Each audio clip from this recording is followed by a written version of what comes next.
Okay, over to you, Richard. Okay, magandang gabi sa inyo lahat. I am Richard. For those of you who don't know me, I'm a scientist. I'm also a science communicator. I worked for many years at a thing called the Blue Brain Project. This is a very big neuroscience project in Switzerland. I retired 2 years ago. I've also spent a long time working with epidemiological models, which is why I'm talking today.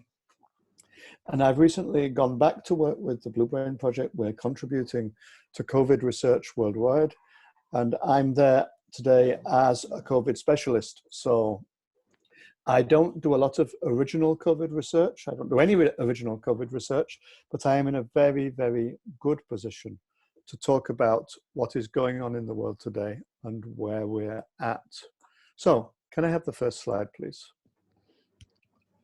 So, counting up until yesterday, in the Philippines, we had nearly 6,000 confirmed cases.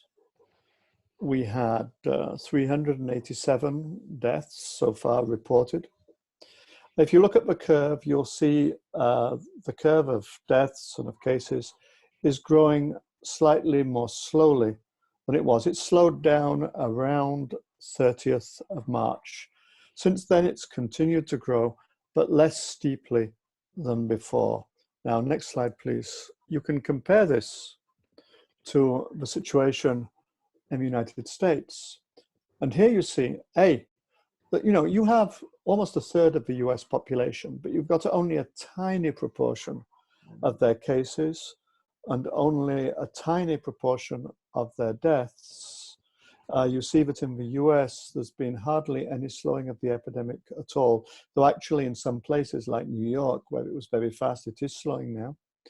And actually, the rate of climb in the US is much higher than the Philippines. So this all makes things look rather good from a Philippines perspective. And there's other things also make it look good. Next slide. If you compare the rates of growth of the deaths in the Philippines and in the US, in the Philippines, they're growing much more slowly than in the US, 10% a day, as opposed to 21% a day. Furthermore, a huge proportion of cases are in Luzon and in the Metro Manila area. There's very large areas of the country with no reported cases.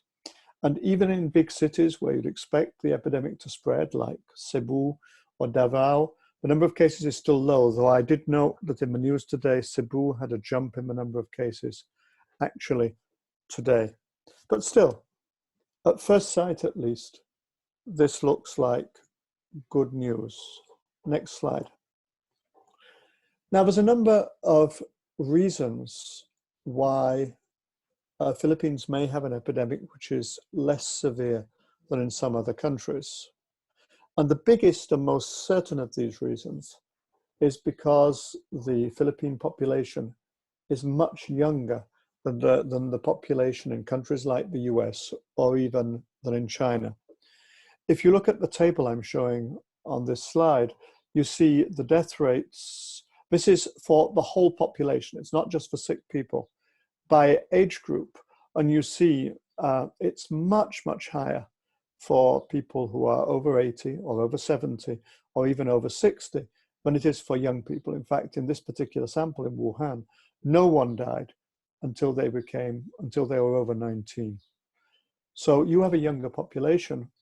If you correct the figures for that, that means that if the Philippine government does exactly the same thing as the Chinese government, you would expect to get a much better result. You'd expect to have 55% fewer deaths just because the Philippine population is younger. Now, it's possible other factors are at play as well. There are some suggestions that having a very hot climate reduces infection. It means that the virus dies more quickly when it's out in the open. This isn't proven. It may be true.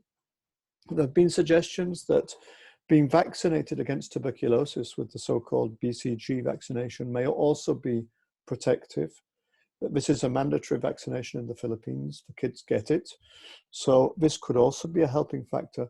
But I'd emphasize these things about the temperature and about BCG are all rather speculative. We're not things we seriously know as yet. So if these sort of first numbers on the epidemic sound rather good, but before we go any further, I'd like to utter a word of deep, deep caution. Next slide, please. Next slide. So you have to know what we mean when we say there is a confirmed case of COVID, or what we mean when we say there has been a confirmed death. So we only say that someone has a confirmed case if they are tested and the test comes out positive. So therefore, if you're imagine a country which does 0 tests, if you have 0 tests, you will get 0 cases. That doesn't mean, of course, that no one is sick. The same thing applies to deaths. If you to count as a COVID death and have COVID written as the cause of death on your death certificate, you have to be tested positive for COVID. So again, if we do exactly 0 tests, well then we're going to get 0 deaths. But again, many people in reality may be dying of COVID. Now this is true in the Philippines. It's actually true everywhere in the world. In nearly all countries, there's 1 or 2 exceptions we'll talk about later. The only people who get tested for COVID are people who are fairly seriously ill and go to the emergency room. And that's a relatively small proportion of the total. So the real number of infections and the real number of deaths is almost certainly much higher than the numbers you're seeing on the graph and on the maps. Now, this is made worse by time. Time is the enemy. It's all our enemy. We all grow old. Time goes by. So the numbers we're seeing don't reflect in any country the situation today. First of all, you're never going to be tested unless you have symptoms. And at least 5 days, sometimes 7 days, goes by between the day you're exposed to the virus and the day in which you get tested. So that's a 5-day delay. But then half the people never get any symptoms, or some large proportion don't get any symptoms, so they will never be tested. Then, even when you have some symptoms, you have a dry cough, you have a little bit of fever, at the beginning it looks just like flu.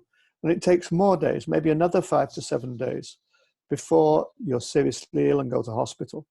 So there's maybe 14 days between when you first get infected and when you get a positive test.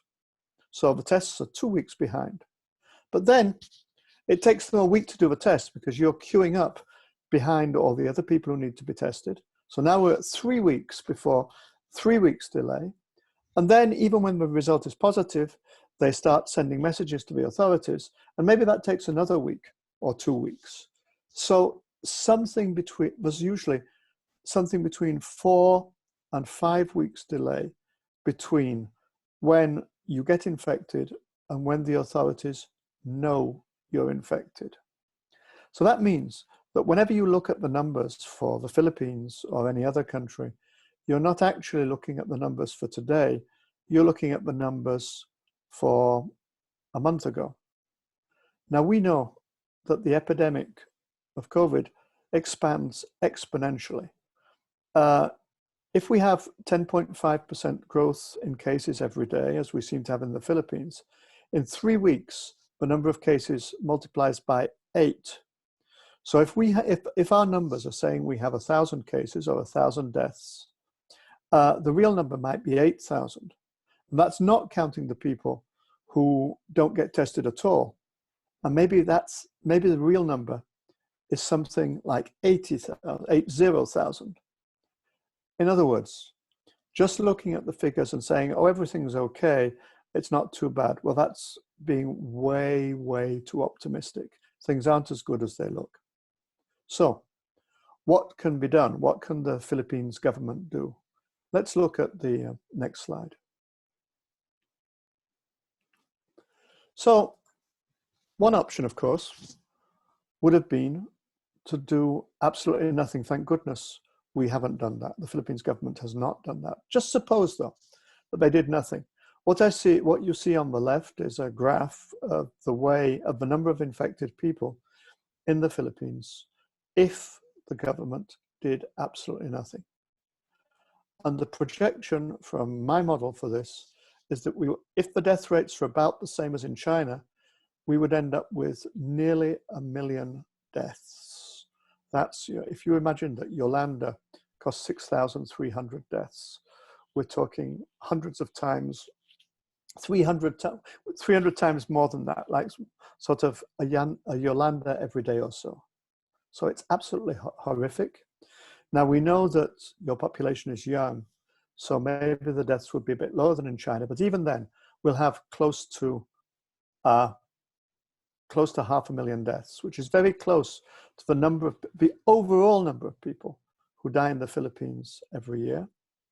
And it would give it would be a complete massacre of older people, sort of people like me. So people like me really don't want this to happen. So that's what happens if you do nothing. The key thing is that if you do nothing, every infected person every day infects new people. We say that in the Philippines, every infected person every day infects about 10%, about 0.1 new people. So while he's sick, he's going to infect quite a lot.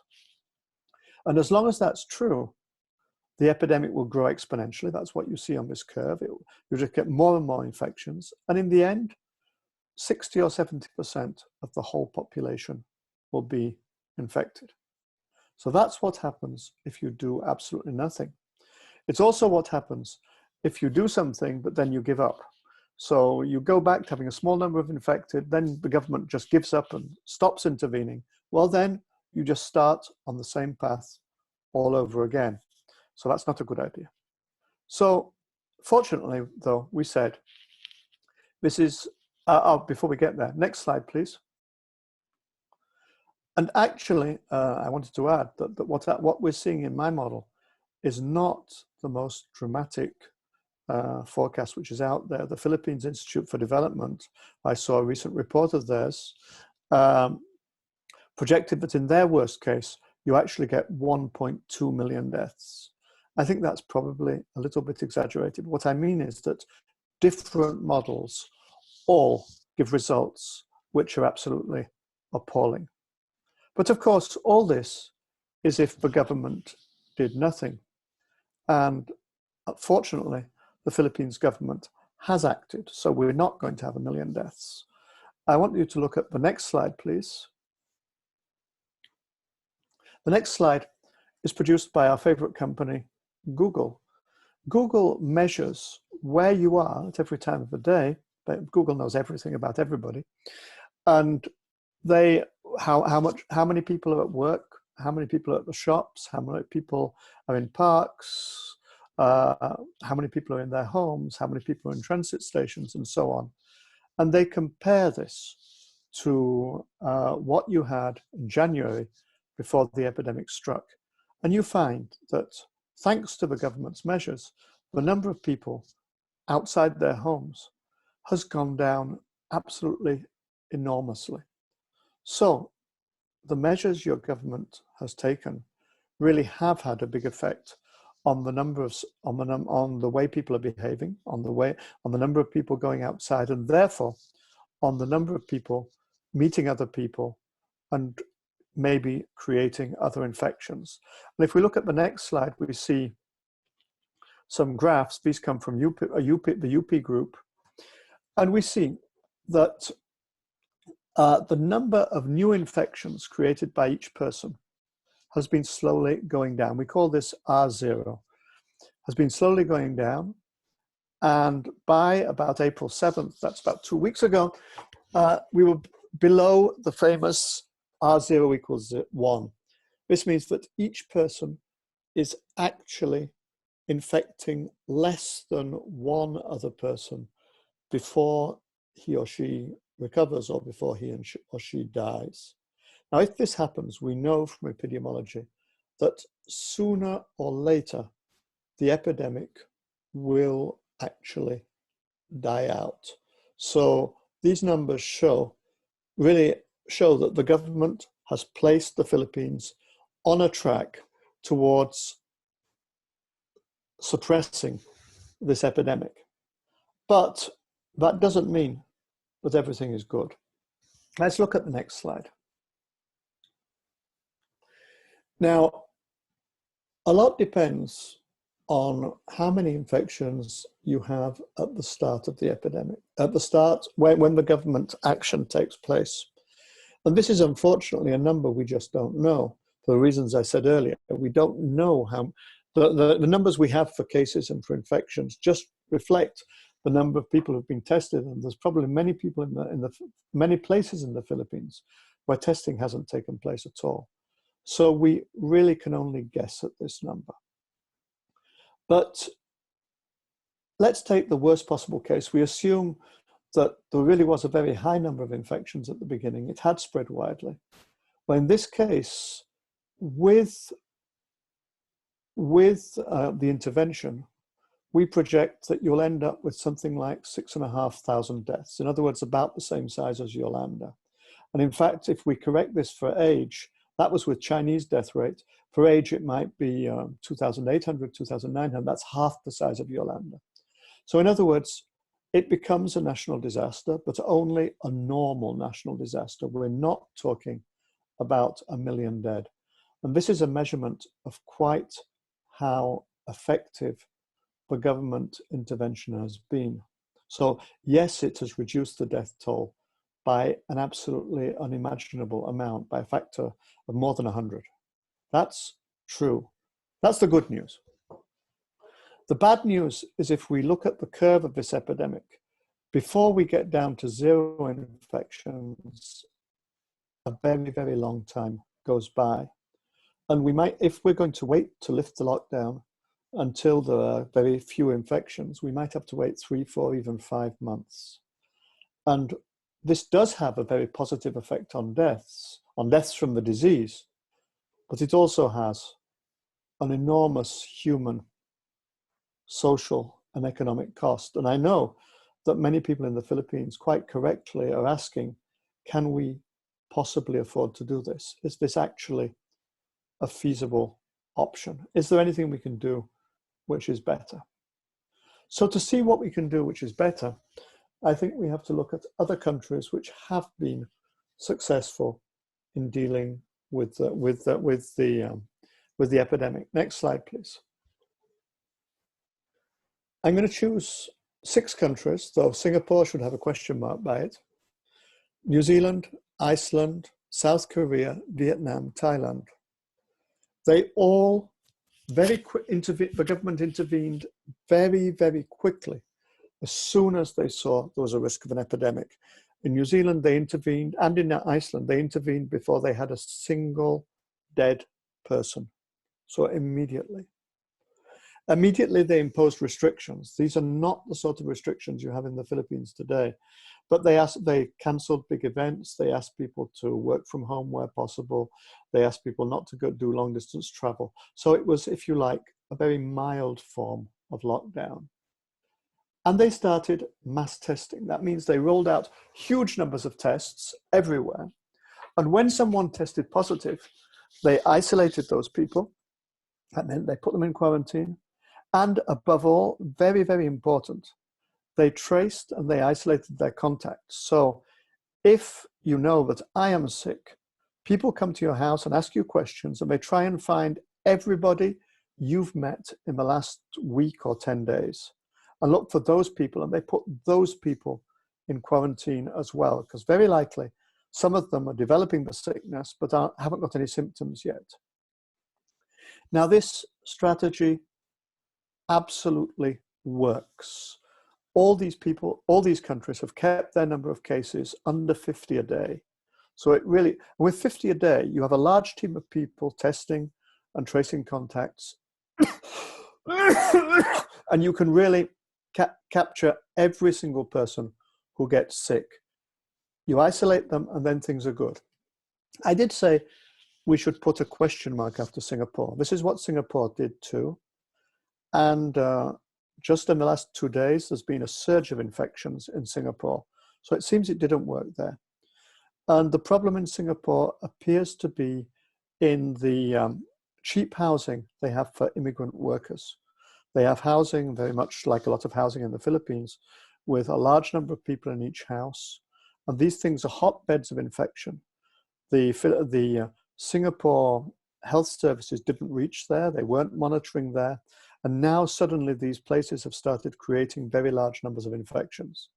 Message: it's not good enough to just test privileged people in middle-class areas. The real hotbeds of infection are where there is most poverty, and particularly where there is dense urban poverty. So unless you test those people as well, unless you isolate those people as well, unless you can get them to socially distance, at least to some extent, well, then all the rest of your strategy is not going to cut it. So let's go to the next slide. I want to show why this strategy works. Now, these numbers are not numbers for a real country. These are just imaginary numbers, but we show how the effect of different strategies. Let's imagine that we have an imaginary country or a city in which there are 500 people infected on our day zero. That means you're probably seeing not more than 50 confirmed cases, maybe even 5 confirmed cases. We have some social distancing, and we get it just above, we get the R0 just above 1. So that means it's much less drastic than the social distancing in the Philippines. It's possible for people to go on with their lives, though with some restrictions. But it's really there. There are real restrictions. And having an R0 just above 1 means that the epidemic naturally, without any testing or anything else, will spread, but very, very slowly. This is what we see in the graph on the left-hand side. You're still going to end up with a tiny number of cases and deaths compared to what you get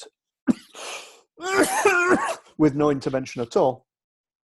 But yes, the epidemic does continue to spread. But now let's suppose, and this is the graph on the right-hand side, that we do 10,000 tests a day all over the country. And we find all the people who are positive, and we put them in isolation. And we put them in isolation in good conditions, so no one minds being in isolation. You know, you get your food packs every day and everything else. Then you gradually reduce the number of infected people in the population, and it goes continuously downwards. And you can carry on doing this. And this is a sort of sustainable scenario because the restrictions are not too heavy. A lot of people can still work as usual, and so on and so forth. Very slowly, you can get back to normal. So this sounds wonderful. But remember I said countries like New Zealand could do this because they started off with a very small number of cases. If I have to test 10,000 people a day, this is okay. If I need to test 1 million people a day, this is not okay. It can't be done in any country, even in the United States, can't possibly do that. So how do we possibly implement a strategy like this in the Philippines? So the first thing you need to know is where to put your resources. You need to know where there are sick people and where you need very strong social distancing, where you need weaker social distancing. And this is information which almost no government in the world has at the moment, and the Philippines government also does not have. And it is relatively easy to collect this information. What you need to do is you need to test random samples of the population throughout the country. It's no good if you just do it in Metro Manila. You need to go everywhere in the country and test maybe 10,000 people, maybe 5,000. A statistician can work out how many is needed. and you just see what percentage of people are infected.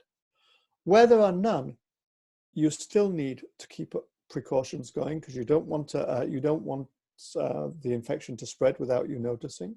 But you can have a relatively mild lockdown, and you can then focus your testing and contact tracing resources in other places. Now, to do that, you have to reduce the number of infected to levels where testing and contact tracing is possible. So if you have 1 million infected, this will never, never, never work. That means that you will need something like your extended quarantine in areas which have a high level of infection. And we know that there is a high level of infection in Metro Manila, so this is going to be necessary. And we also know that putting in force draconian measures, very drastic measures in poor areas can have a horrible effect on people's welfare. You know, it's no use telling someone you're scared, you mustn't die of COVID if you're dying out of hunger. This really doesn't work. So if you're going to have strong measures in some areas, you must have equally strong measures to protect the welfare of those affected. You have to make sure that everyone gets their medicine, everyone gets their food. Anyone who has any other medical problem, diabetes, heart attacks, broken limbs, whatever, gets the treatment they need. And this is particularly important for people in isolation. This strategy can work if everybody who is sick gets isolated.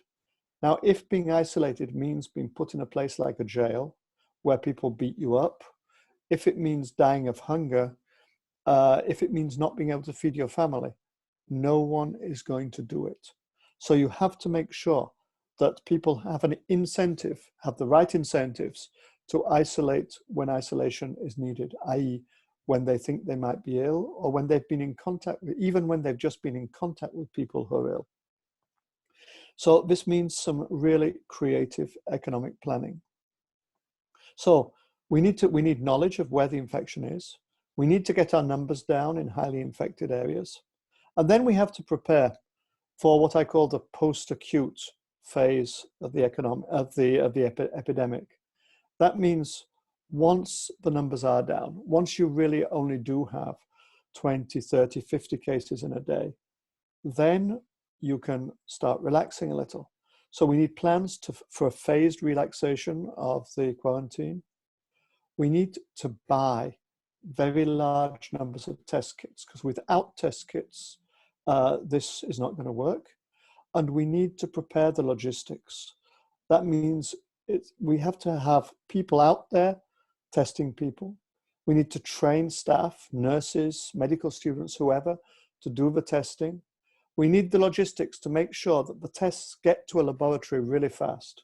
Remember I said earlier, today there may be a month's delay between when you get infected and when you get a positive test result. This is completely useless because the idea of the test is to isolate you from the population. If you get the result a month later, you're probably either dead or you're cured, and it's too late. You've already infected lots of other people. So we need to be able to get test results in a maximum of 24 hours. And people just have to organize to do that. We have to train very large numbers of staff to make this all happen. And this is a good thing. You know, we have an emergency which is killing jobs, which is making a lot of unemployed people. This is at least one place where we can actually create new jobs for people and pay them to do something which is very, very useful for the community. So if we can do all that, then I think we can start a phased relaxation, starting off in places with no infections or very low infections, but being aware that we must have a testing capability, otherwise it's a complete waste of time. Otherwise, really, we're going back to the scenario where everyone gets sick and we have 1 million deaths. We have to have that. It's absolutely essential. We mustn't relax. We can't just give up the quarantine in highly infected areas. That's a recipe for absolute catastrophe. And we have to think very much about areas where the normal health services and other people don't go. We have to think of the poorest areas of Manila, which really need a huge amount of attention, because if we don't cure the infection there, In reality, we haven't cured it anywhere. Now that's what you can say from an epidemiological point of view. But of course, this is not an emergency. This is not purely a medical emergency. It's something like the World War. Next slide. There's a huge number of deaths. There's going to be a huge number of deaths. I think you have to realize that if we look at a world perspective, the epidemic has only just started. It may well go on for another year or even 2 years. There's going to be a huge impact, particularly on poorer countries. And the Philippines is poor, but it's not as poor as many others. We have months of lost production. We have a huge number of lost jobs. We have a fall in world demand. The movement of people and goods has almost come to a stop. The market for OFWs has dried up. The market for business process outsourcing has dried up. Tourism has dried up. And you get amazing things like yesterday in the United States, oil had a negative price. You actually had to pay someone to take your oil and store it for you, whereas in the past they would pay you, obviously. Now this is really very much like what happens with a huge catastrophe like a world war.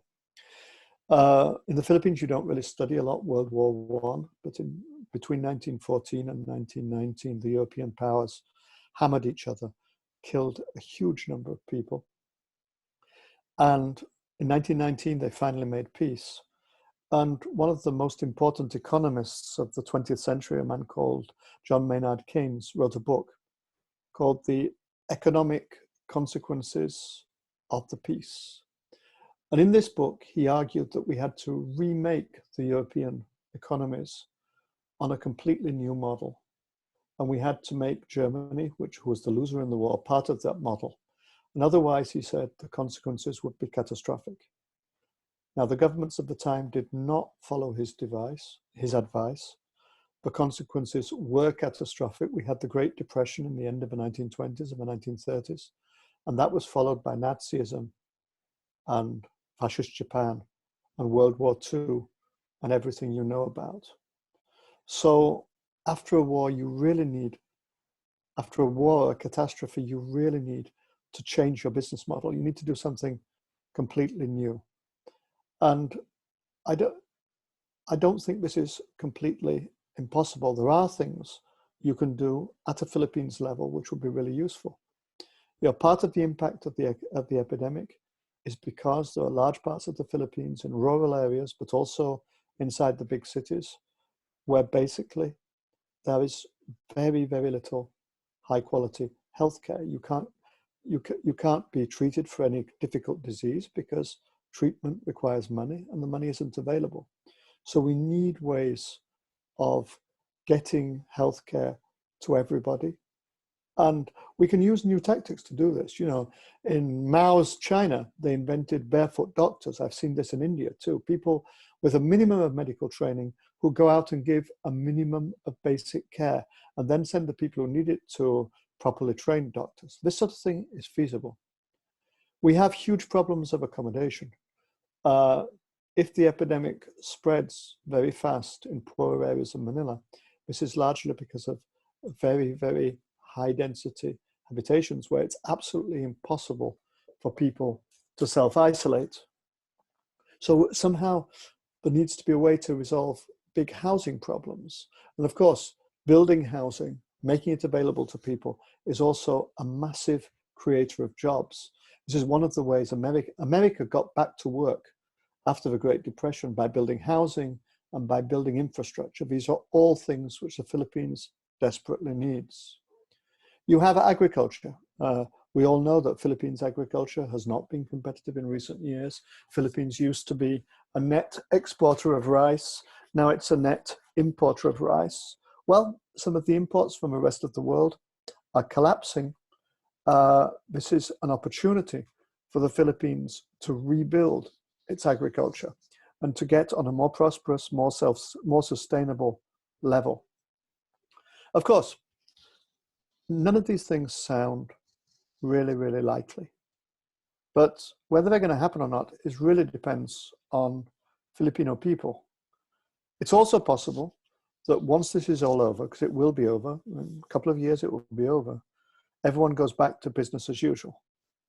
But remember, when Europe tried to do that after World War I, the only result was a bigger catastrophe later on. That's all for now, but I'll be really, really happy to take your questions. And Mapit, can you maybe moderate, and can you write your questions on the chat, on the Zoom chat, and Mapit will take them one by one and read them out. Thank you very much indeed. Okay, thank you, Richard. First question. Would it be useful to compare the mortality rate norm, quote unquote, pre-COVID with the current period with COVID? This is to better appreciate the impact of COVID in hastening deaths for the most vulnerable in our population. That's a very good question. The answer is definitely yes. And this is actually it's the only way you can really measure deaths, but we need a little bit of time for that to happen. There's all sorts of ways in which COVID can cause death. It can cause it directly. You get pneumonia, you go to a hospital, and on your death certificate it's written, he died of COVID. It can hasten death from other causes. So you have a heart disease or a kidney disease, but COVID makes it worse. You will not, it won't be written on your death certificate that you died of COVID, but without COVID, you'd still be alive. It can hasten death because you have a completely unrelated disease, like you have a heart disease, and there's no bed for you in the hospital. Or the doctor can't get to you, or the ambulance can't get to you. This is a third way in which you can do it. And of course, it can hasten death through poverty. If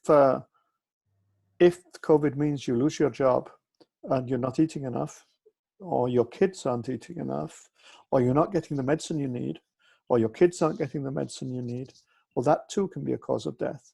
Now, we'll see this when we compare total deaths for this year to total deaths say, average total deaths in other years. But already in the West, we're seeing that total deaths are considerably higher than usual. And we could start looking for that at the Philippines, because I think the administration, it doesn't know why you died, but it does know if you died or not. You should compare total deaths now to the average total deaths this month over the last 10 years, for instance.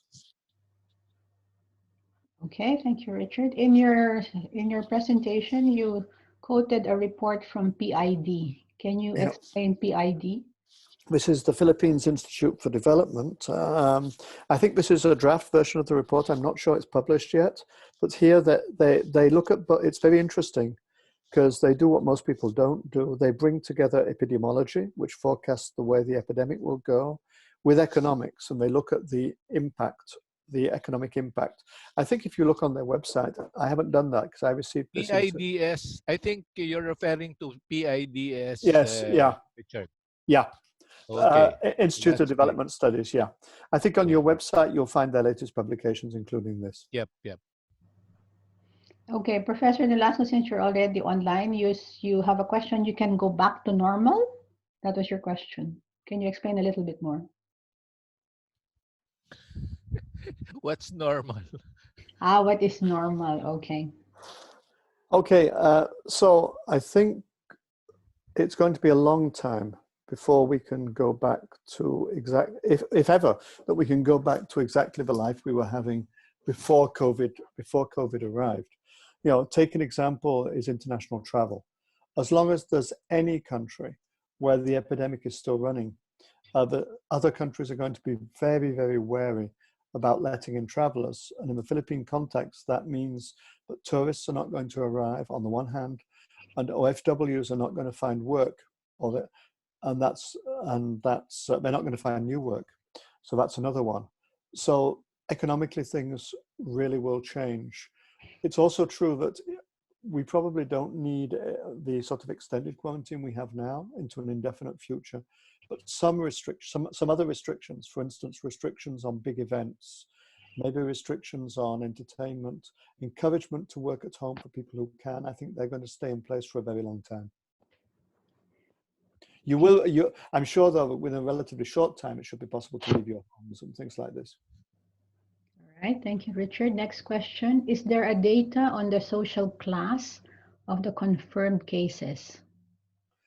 To my knowledge, in the Philippines, no, but in the USA, yes.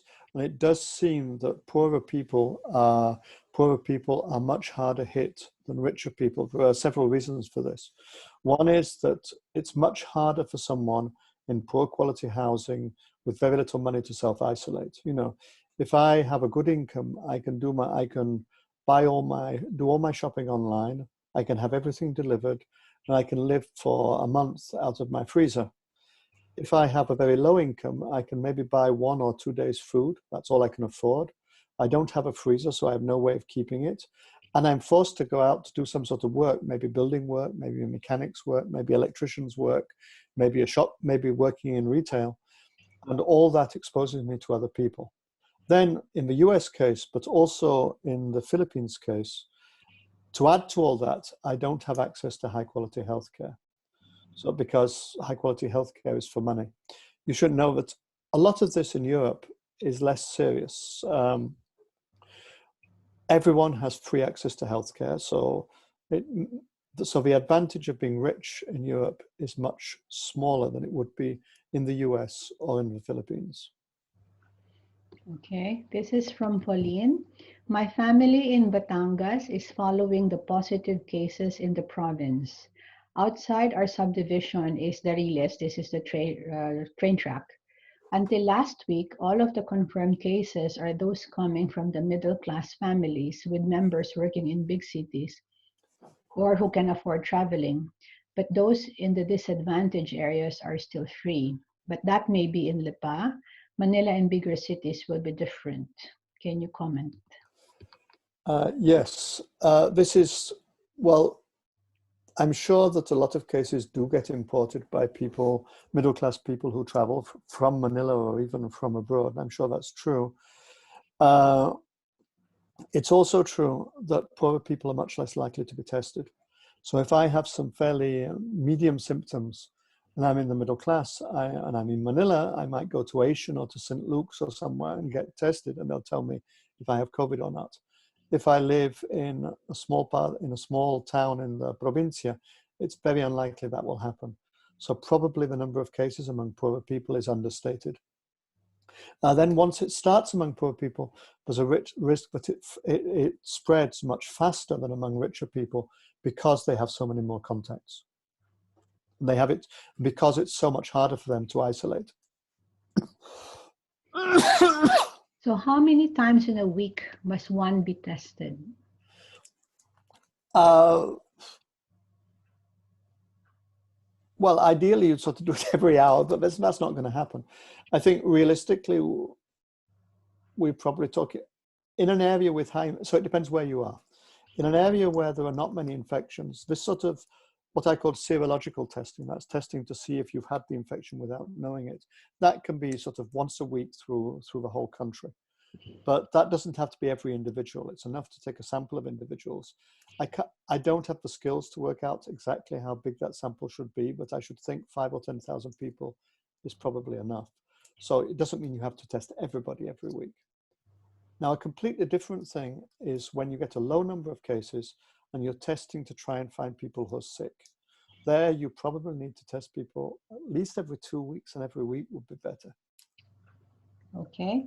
How far away are we from a cure and a vaccine? No one knows. So there are some drugs which seem to make, there's one drug in particular seems to make, remdesivir, seems to make the infection less serious. It doesn't cure you, but it reduces your chance of dying, and they're trying this out in lots of big hospitals. This seems to, the initial results look rather good, but it's not yet been confirmed by what's called a randomized controlled trial, which is what really gives you certainty that the thing works. That's one. Vaccine, the first human trials of vaccines are starting this week. So there are companies have produced vaccines which work in monkeys. Whether they work for humans and whether they're safe for humans, we don't know yet.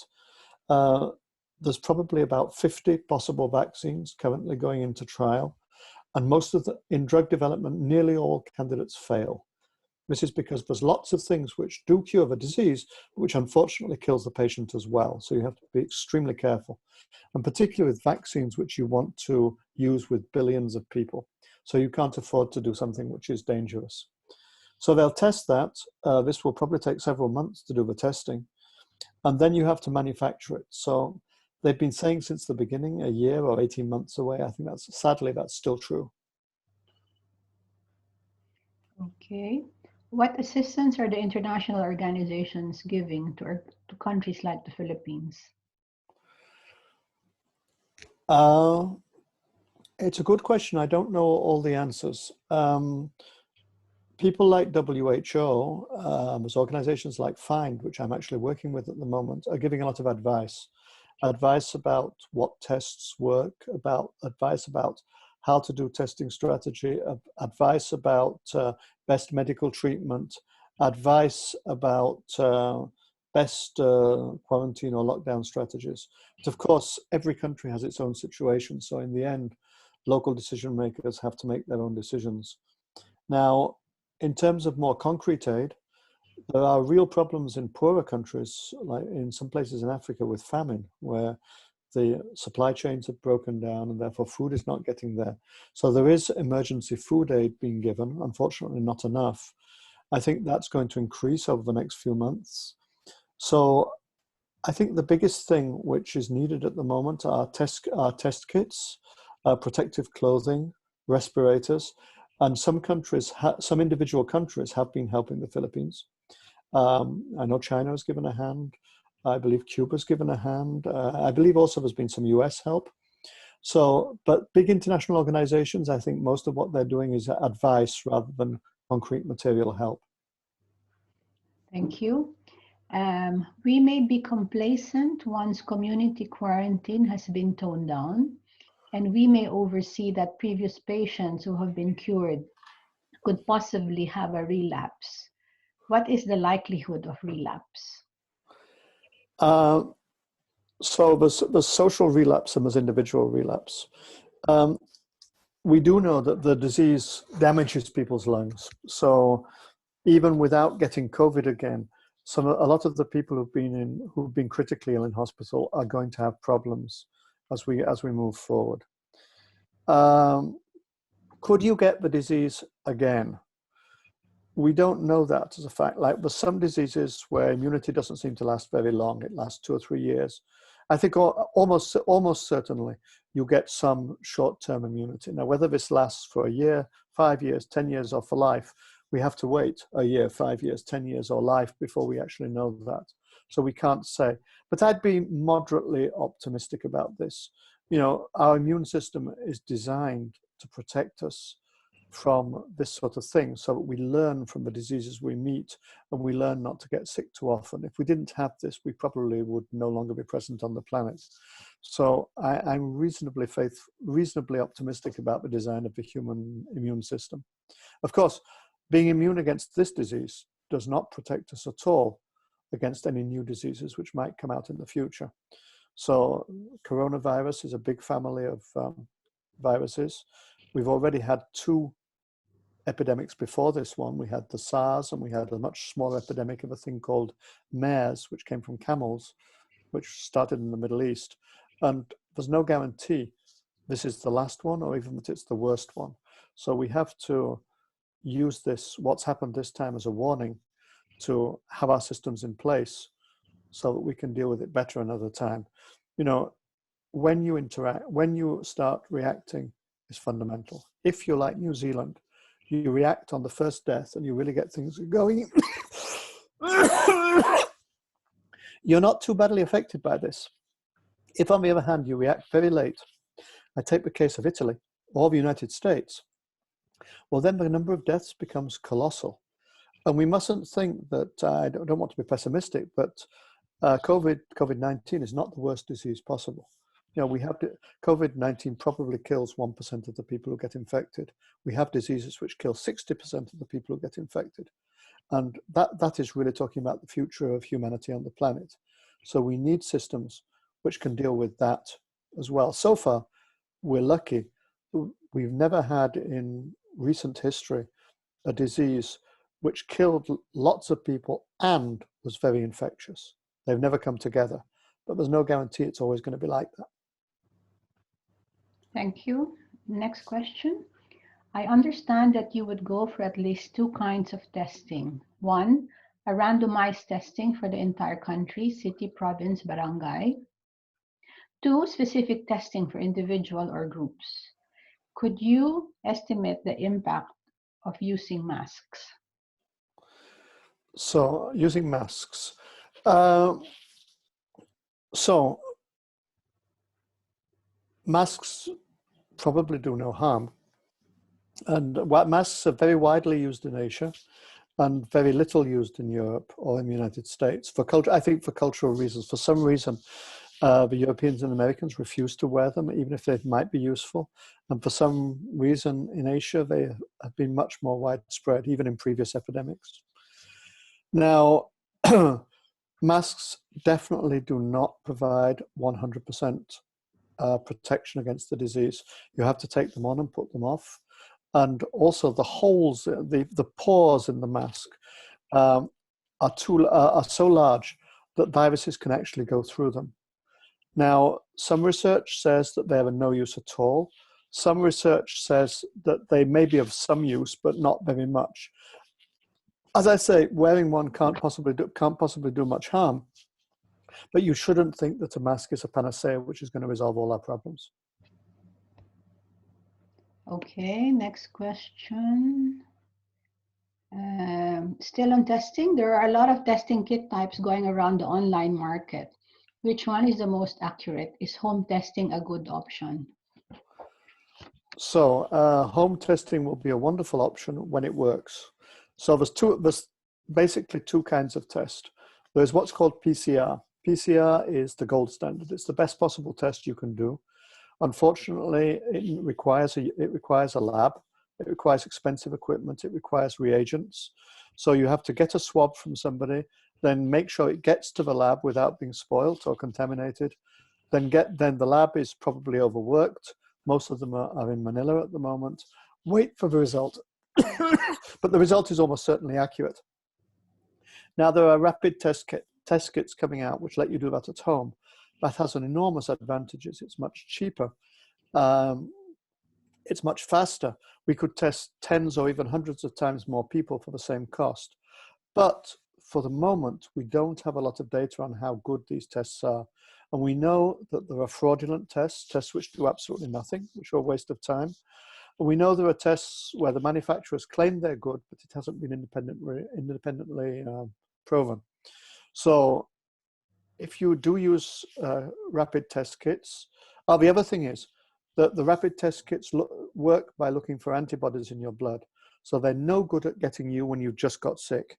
When you've just been sick for 2 days, you won't have any antibodies and the test won't find you positive, even though you're actually sick. So yes, they're very useful. Yes, they're cheap. Yes, they're fast, and they're going to be cheaper and they're going to be faster.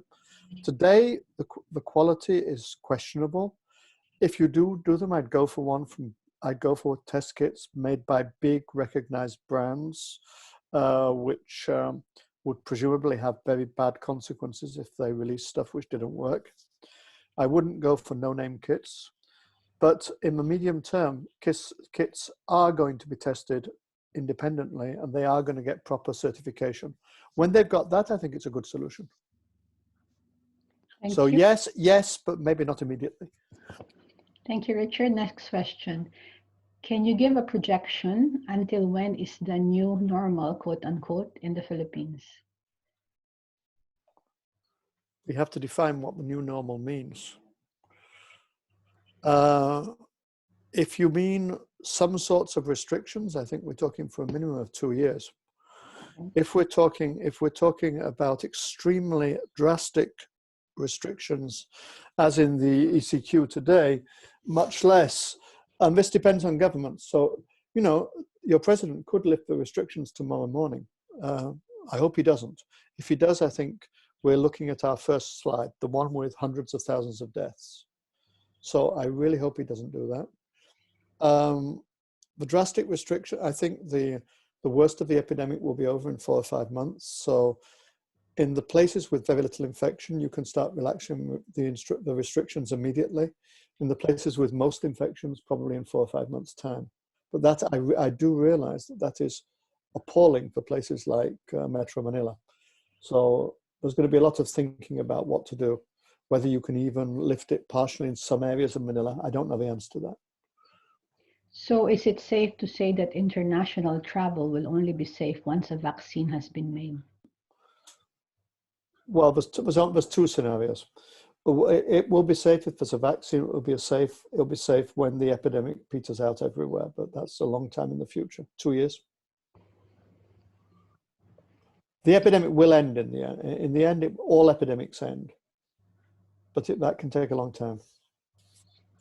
Okay, next question. Do you think that we have an accurate picture of the infections in the country, considering that there have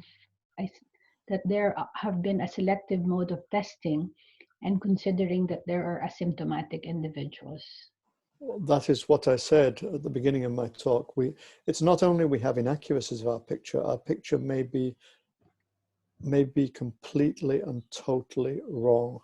We just don't know. Until you do it, the only way you can know how widespread the infection is by very well designed random testing of the whole country. Until you've got that, you just don't know. Okay, next question.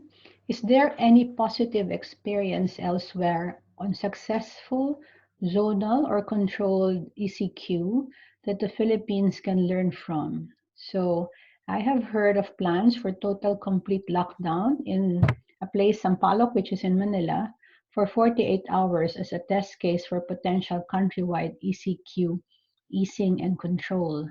It remains unclear what objective is being served for a 48-hour lockdown. Do you believe this is a sound approach? No, I don't. I can't see what a 48-hour lockdown is going to do, and it's going to be almost impossible to measure any effect.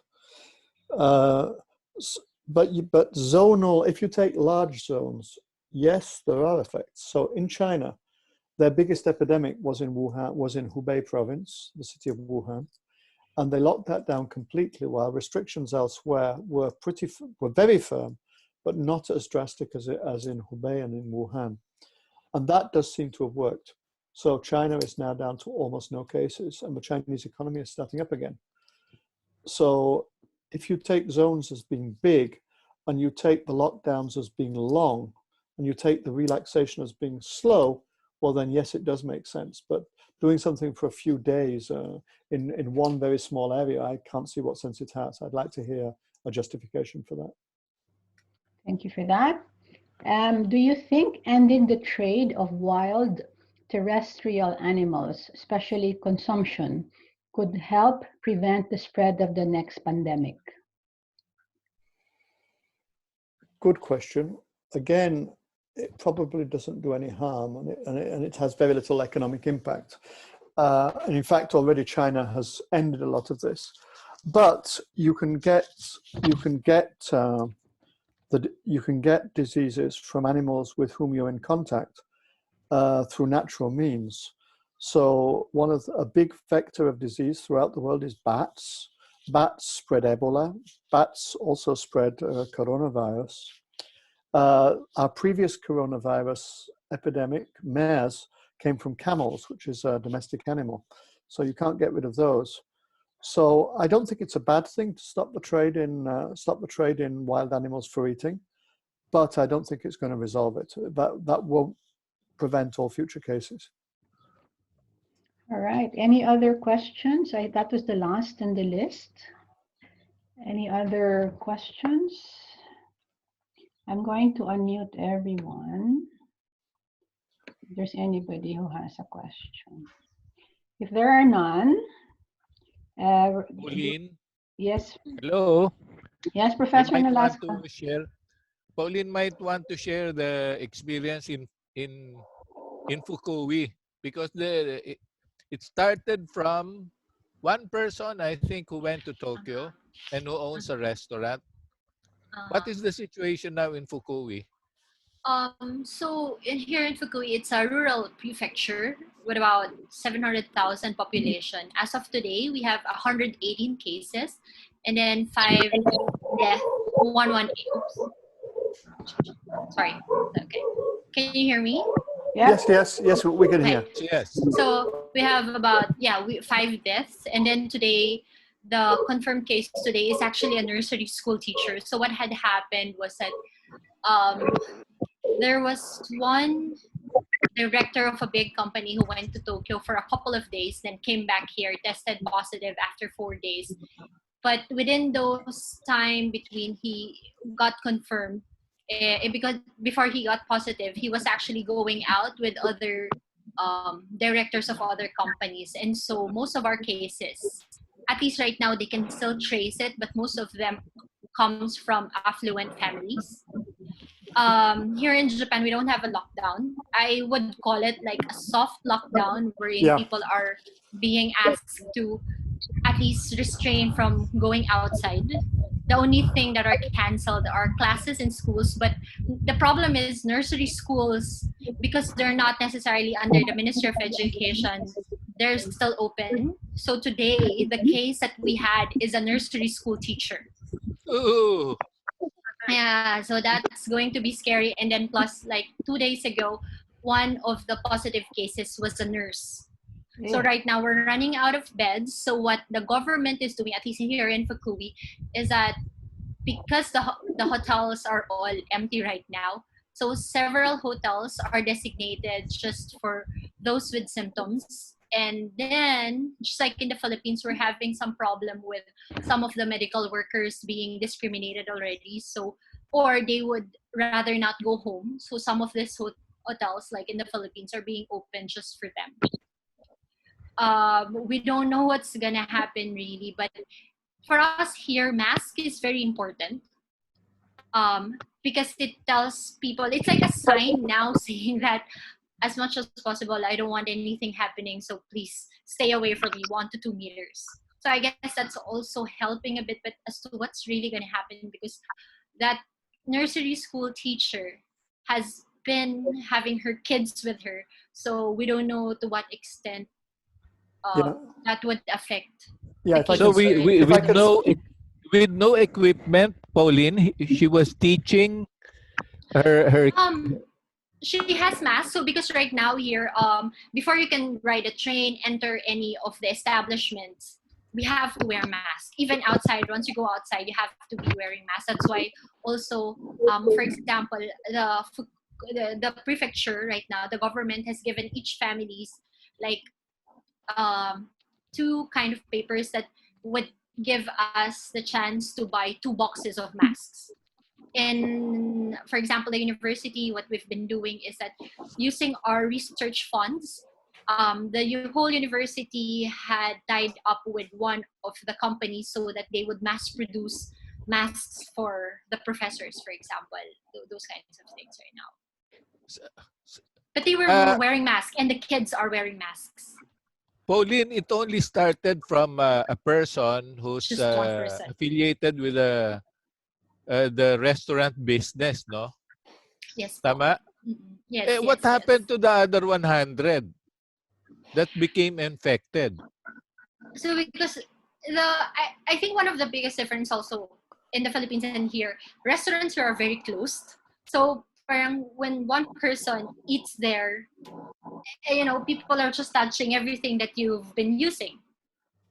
And so what happened there is one of the waiters who was using this kind of this towel to wipe the tables, used it to another table, and then several times. Yeah, because there were no cases before that. So it also now the prefecture is looking into some of our sanitation practices, and then right now our restaurants are open, but no dine-ins are allowed. So it's either takeout or delivery. Okay. So what happened is we had pinpointed now the spots where the transmission could happen. If I can butt in, that's the essential thing. if you have a relatively small number of cases, you can do exactly that. And that means you can really stop the transmission before it goes too far. And that's what we really need to do. When the number of cases goes out of control, or when you have no idea what the number of cases is, then this becomes impossible and you have a breakdown. Mm-hmm. And then for the testing right now, it's just like in Korea, because my best friend's in Korea. They would have to call them, and then the nurses would be the ones coming to their houses. So here we have a certain hotline that we can consult with, and then they decide for us. What do the people think about Abe? That's a political question. It's crazy right now. People are saying that actually the response was very late. Meek. Late. It was very, very late. Yeah. They said that it was just the cruise ship, and then afterwards it was already okay. And then now, the thing about here in Japan is that they cannot impose a total lockdown. That's a problem. So they always have to just keep on requesting. So, but yeah, other than what Abe is doing, different ministries like the Ministry of Education, Health, more or less they can independently do some measures to also fight whatever is happening, the pandemic right now. Okay. So, Marvin, naka-unmute ba si Marvin Mapet? I think Mapet was not here for a second. Oh, okay. I think he could unmute himself by just clicking in the left-hand side. But he may not. Muppet. Marvin does not have audio. Video, audio. He does not have audio. He lost his audio, but he already asked a question. He already asked a question. Yes, he actually already asked a question. Okay. Oh, okay.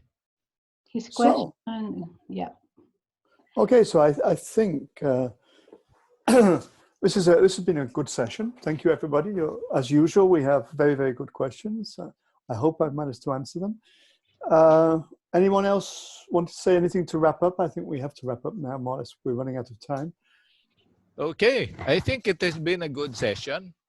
Okay. We're looking forward to another one before they're going to lift some of the restrictions by April 30. Yeah, well, here good luck. in the Philippines. No? Yeah. So it would be good if we could put our 10 cents worth or 5 cents worth. No? Yes, Professor Nolasco, and this is why we're again. doing these sessions, to hopefully reach the decision makers and influence a little bit where we can. Okay. All right. Thank you, everyone. We're gonna share the video on YouTube and the link through Professor Nolasco through Facebook. Okay. I will also put my email on the chat if you want us to send you the link directly. Yeah. Okay. So it's on the chat. Okay. All right. Manny Manuel Tamayaw just arrived from SIL. Tony, were you asking something? I saw a raised hand. Who? Tony? No. Oh, maybe Tony Cabrera, but I think maybe he was just saying goodbye. No, I was just thanking you and Muppet for organizing this event, and appreciate the candid responses to the questions as always. Okay, thank you. And thanks, Tony, for sending the PID report. Thank you. No worries. All right, everyone, have a good evening. Anybody else? Pauline? Sorry, I don't know if this is gonna help, but for example, if you would want to have some kind of Zoom wherein teachers from all over the world would share what they are doing, please feel free to contact me, because just last Sunday I had a Zoom with people from different continents, and they were actually sharing what because these are all teachers, by the way, so they were sharing what their schools were doing just to cope up with the challenges of this pandemic. So if people are interested about that, feel free to contact me. I'd also leave Okay. my email address here. Thank you. Okay. Thanks, Pauline. Thank you. Okets kite kudasai.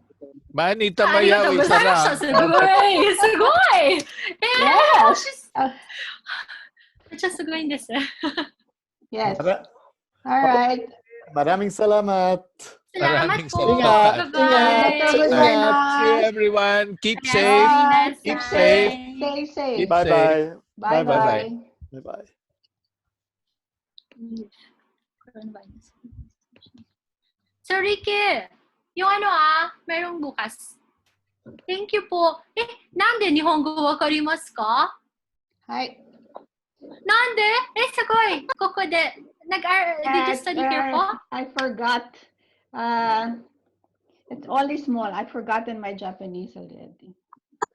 All You right. lived in Bye-bye. Japan? Bye-bye po. Bye-bye. Arigatou gozaimashita. Leave. Bye. Okay.